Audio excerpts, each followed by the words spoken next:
रुद्राक्षी episode 3। रुद्राक्षी की परीक्षा। अरे बस भी करो लड़कियों। अरे तुम्हारी हंसी ठिठोली में मेरी साक्षी की मेहंदी ना बिगड़ जाए देख के जरा। अरे ऐसे कैसे खराब हो जाएगी आंटी। ये हमारे सरकार के नाम की मेहंदी है, तो इससे तो बेस्ट ही होना चाहिए। क्यों साक्षी? आ, आ, भी ना। आ, हाँ मगर ध्यान से उनका नाम साक्षी, लिखना मत भूल जाना। मैं तुमसे बहुत ये प्यार करता यहाँ हूँ। पर तुम इस एक बार डिजाइन कह में कर तो छुपा कर देखो। लिखना। जो ओ मांगोगी अच्छा, यहाँ तुम्हारे लिख दूं? कदमों में लाकर रख दूंगा। तो लिखना क्या है साक्षी वैसे? ये तो बताया नहीं तुमने। अरे मेरा मतलब आर फॉर रुद्र लिखूं या फिर एस फॉर सरकार? हम्म? अब तुम उन्हें जो बुलाओगी वही लिखना होगा ना? अरे तुम भी ना। एस फॉर सरकार नहीं, एस फॉर साक्षी है। तुम लिखो बस रुद्राक्षी। यही लिखो मेरी बहू के हाथों पर। रुद्र और साक्षी का मिलन, रुद्राक्षी। क्यों बहन जी, सही रहेगा ना ये है रुद्र की माँ और साक्षी की सास माला, जो शगुन का थाल लेकर साक्षी के घर पहुंची तो हर कोई उनकी आव भगत में लग गया था। माला के साथ शनाया भी आई हुई थी। कला ने फौरन उन दोनों के बैठने और नाश्ते पानी का इंतजाम करवाया और फिर अरे नहीं नहीं, हम अंदर नहीं बैठेंगे। हम तो यहीं अपनी बहू के पास बैठेंगे और आपको भी हमारी इतनी आव भगत करने की कोई जरूरत नहीं है बहन जी। अब हम एक परिवार हैं। आइए आप भी बैठिए और मेहंदी लगवाइए हमारे साथ, आइए। माला की बात सुनकर कला ने फौरन हाथ जोड़ लिए और वो भी मुस्कुराते हुए वहीं साक्षी के बगल में बैठ गई। माला और शनाया साक्षी के दूसरी तरफ जाकर बैठ गई। फिर माला को साक्षी के सिर पर हाथ फेरते हुए देखकर कला की आंखों में आंसू आ गए और ये देखकर माला ने उससे कहा, अरे बहन जी, आपकी आंखों में आंसू? अरे कोई समस्या है तो बेझिझक बताइए।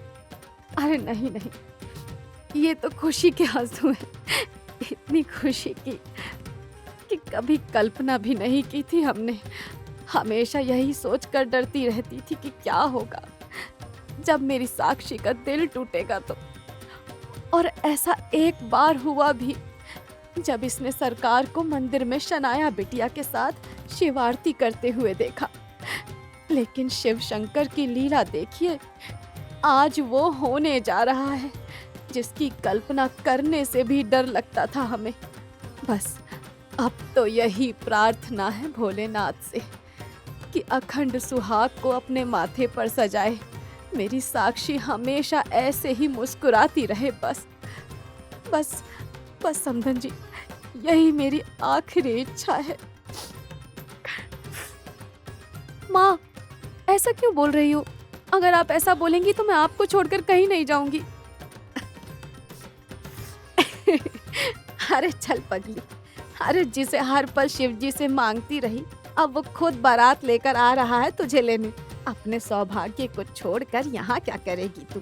अरे मेरी चिंता बिल्कुल मत कर, तू खुश रहेगी मेरी बच्ची, तो मैं भी ठीक रहूंगी।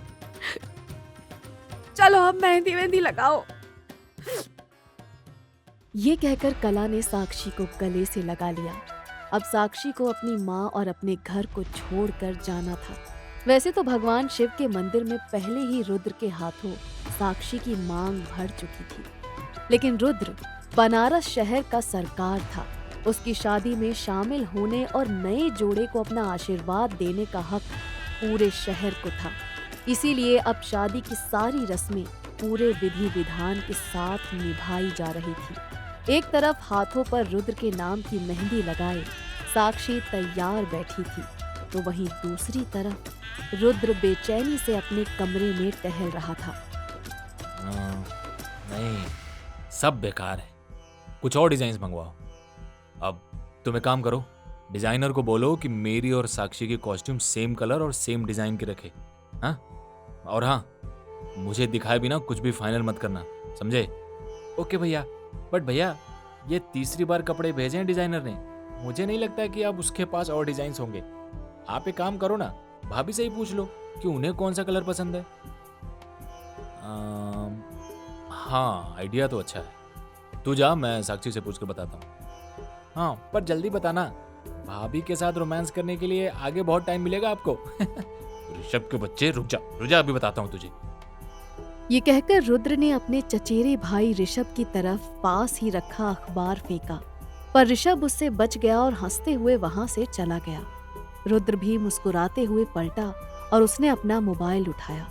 वो साक्षी को कॉल करने वाला था, लेकिन उससे पहले उसके हाथ रुक गए, क्योंकि उसकी नजरें अपने मोबाइल के वॉलपेपर पर टिक गई थी, जहां साक्षी की तस्वीर लगी हुई थी। रुद्र काफी देर तक साक्षी की तस्वीर को निहारता रहा। ये कहकर रुद्र ने साक्षी की तस्वीर को किस किया और फिर उसने साक्षी को कॉल किया।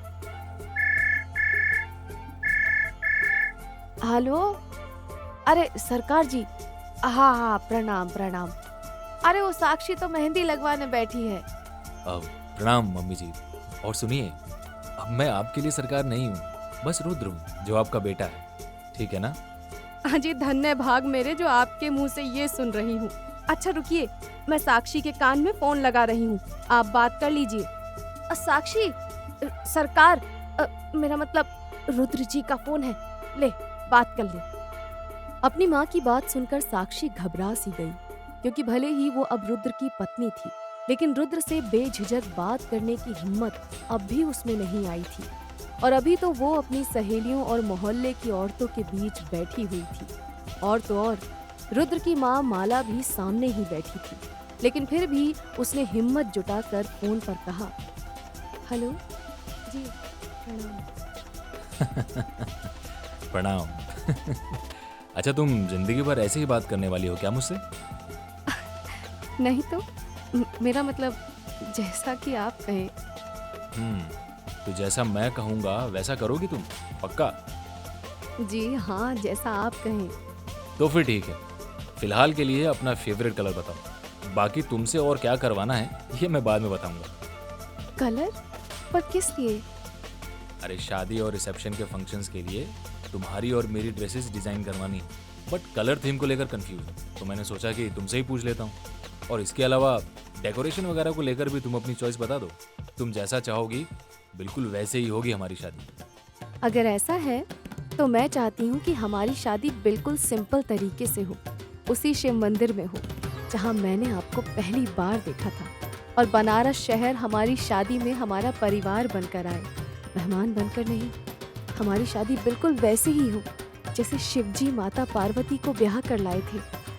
साक्षी की बात सुनकर वहां बैठे सभी लोग भौचक्के रह गए, खास तौर पर रुद्र की माँ माला एकटक साक्षी को देख रही थी, लेकिन फोन की दूसरी तरफ रुद्र मुस्कुरा रहा था।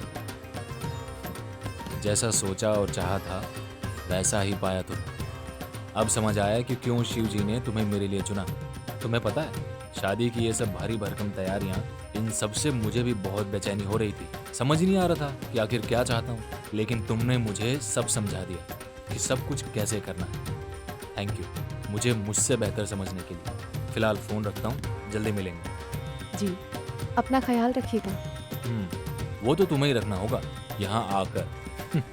बाय। ये कहकर रुद्र ने फोन कट कर दिया और फिर साक्षी ने मुस्कुराते हुए अपनी माँ कला को फोन उसके कान से हटाने का इशारा किया। कला को भी साक्षी के फैसले पर गर्व हो रहा था, लेकिन वहाँ कोई था जिसे ये सब एक नाटक लग रहा था। Aunty, what is this? Rudra की शादी मंदिर में होगी? ऐसे कैसे हो सकता है? ऐसे तो ये सबकी नजर में हीरोइन बन जाएगी। आप कुछ करती क्यों नहीं? रोकिए इसे। शनाया की बात का माला ने कोई जवाब नहीं दिया, बल्कि उसे चुप रहने का इशारा करके वो चाय पीने लगी। फिर कुछ देर बाद उन्होंने साक्षी से कहा, बेटा साक्षी, वैसे तो तुम और रुद्र जो भी करोगे वो ठीक ही होगा, लेकिन फिर भी एक बार सोच लो, रुद्र का बनारस शहर में क्या रुतबा है ये तो तुम जानती ही हो, है ना? सिर्फ बनारस ही नहीं, बल्कि देश विदेश से मेहमान आएंगे शादी में। एक बार फिर सोच लो बेटा। हाँ, और नहीं तो क्या, लंदन से मेरे खुद के फ्रेंड्स आ रहे हैं, और मैंने तो कितना कुछ कह दिया है उनसे कि रुद्र की शादी में ये होगा वो होगा, लेकिन असल में अगर यहाँ कुछ हुआ ही नहीं तब तो बड़ी इंसल्ट हो जाएगी। साक्षी, तुम मेरी बात सुनो। तुम्हें ना डेस्टिनेशन वेडिंग के बारे में सोचना चाहिए। आप उसमें ना शनाया, एक मिनट, हमारी शादी बनारस में ही होगी। और वैसे भी शादी एक संस्कार है जिसमें आस्था का महत्व है, दिखावे का नहीं। बल्कि बाकी आप रुद्र जी से पूछ लीजिए, वो जैसा चाहेंगे मुझे भी मंजूर है। इसके बाद साक्षी से किसी ने कुछ नहीं कहा। कुछ देर बाद माला और शनाया साक्षी के घर से वापस जाने के लिए अपनी कार में बैठ गई। और फिर रास्ते में क्या हो गया शनाया? इसमें आखिर इतना अपसेट होने वाली कौन सी बात है? व्हाट?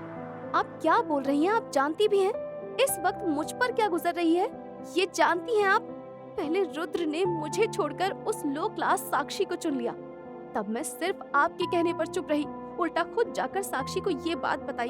लेकिन अब वो शातिर लड़की एकदम सीधी सादी बनकर सबके दिलों में जगह बनाना चाहती है, खासकर रुद्र के दिल में। अब आप ही बताइए, मैं कैसे बर्दाश्त करूं ये सब? ठीक वैसे ही जैसे मैं कर रही हूँ। तुम्हें क्या लगता है मैं बहुत खुश हूँ उस 2 कौड़ी की लड़की को अपने घर की बहू बनाकर? हाँ? जिस तरह आप उसके लिए शगुन का थाल सजा कर ले गई ना, और जैसे आप उस पर प्यार लुटा रही थी, उससे तो यही लग रहा था कि आप बहुत खुश हैं इस शादी से।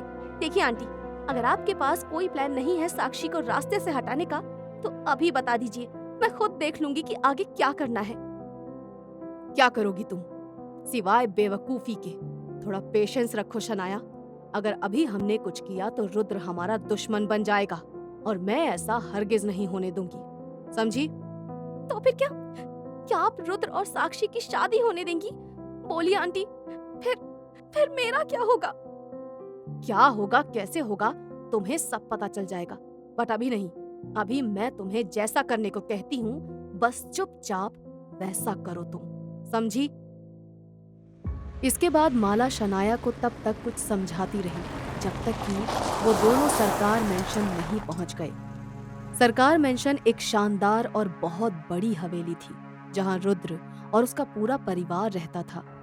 गाड़ी से उतरने के बाद माला ने शनाया को कुछ इशारा किया और फिर शनाया सीधे रुद्र के कमरे में जा पहुंची। और उसके बाद, हाय, मे आई कम? अरे कैसी बातें कर रही हो शनाया, प्लीज कम।